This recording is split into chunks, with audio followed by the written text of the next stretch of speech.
we know that you've had a fair few accidents in your time. In fact, how many bones have you broken?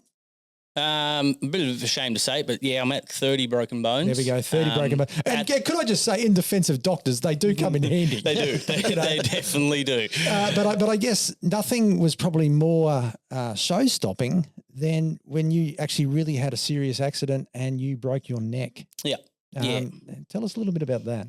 Yeah, so that was the lead up before even Dakar really kind of kicked off on my schedules. It was 2013. This was a time that I was good friends with Kurt, getting everything underway. I'd actually signed a contract with the factory in America, and was planned to do the 250, 500 and the 1000 with the team there. So I'd done the 250 race. I think we ended up 4th at that one. Usually on the bike category, you team up with another rider. So to try and set a motorcycle up for 2 riders, quite difficult. You've got to compromise on a lot of things, and he's got to compromise on a lot of things too. So it's hard to do that. But we finished 4th there. We were over for the 500 race, and about the week before we went to head down and start pre-running, there was a local Hare and Hound event held out at Palm Springs in California. And yeah, don't recall the crash. Don't remember what happened. All I remember was a hard thud and a hit. And then I basically started to come around in the hospital in Palm Springs and started to piece things together, and my neck was just super sore and just felt like I couldn't hold my head up properly. I was laying down in the bed, but it just felt like I couldn't do nothing with my head, and found out, I broke C6, 7 and T1 in my neck. So I broke 3 vertebrae, and basically was running on a very thin hairline of putting myself in a wheelchair, which was a bit of a nerve-wracking time. So it was got a halo screwed onto my head and bolted to my head, and actually couldn't have the surgery in America. I had to take a flight home back to Australia, just normal Qantas commercial airline.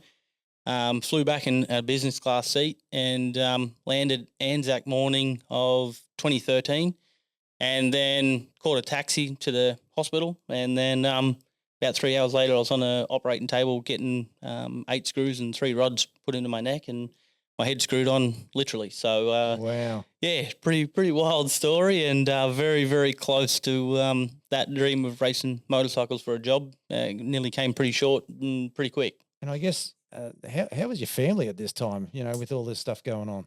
Yeah, it was quite nerve-wracking time for them. It was actually when I was in America, and I couldn't work out getting the surgery done there because the insurance packed their bags pretty quickly and took off, and found a little clause in that nice little 325 pages that they send you through, and in the fine print. Good on your insurance. Good insurance. So they did the bolt, and it was going to be about $500,000 to have the surgery done in America, US. In the US. Good grief. But the doctor there was basically telling me your life's changed. You're never going to ride a motorcycle again. It's done and dusted. That's it. So he was doom and gloom and worst case scenario. And as soon as I had my 2 feet back on the ground here in Australia, I could get my insurance that I had here to cover the cost. It was still not cheap, but definitely was nowhere near the $500,000 price tag.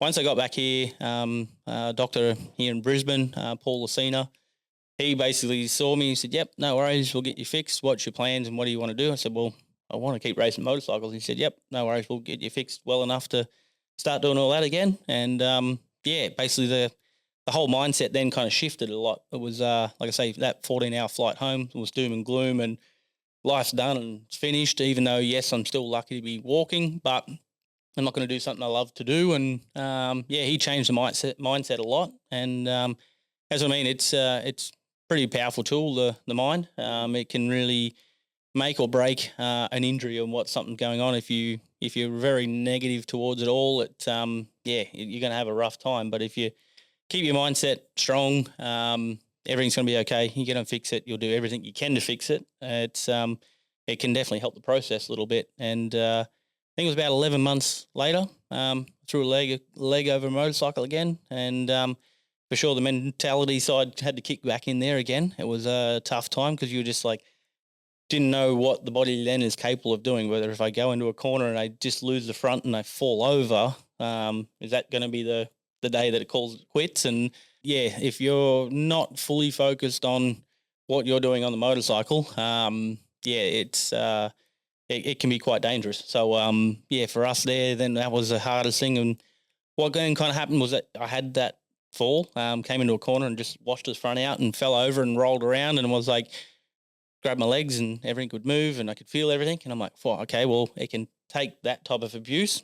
All right, what's the next kind of step? And then the next one was a little bit bigger, and I probably went over the handlebars and flipped and rolled a little bit and handled that. And then I was like, all right, sweet. Well, now I can pull 6th gear and wide open. And I'm back. If it's going to work, it's going to work. So it was, it was definitely baby steps of it all happening. And I came back and done the first round of the Enduro Championships in 2014. Won the first round, and then it wasn't too long. I got back into my glory days. I was happy as Larry, and day 2, clobbered a tree super flat out and super hard. And came through that one all good, busted my ribs and everything. But hey, my neck was still good and I was still on my feet. So I tested her out and wrapped it around the tree, and happy days. So then it was back to normal then. It was like, full gas. So all you can do is hit a tree to make yourself feel better. It's some real takeaways for people listening to this podcast. Okay, I can't wait. Yeah.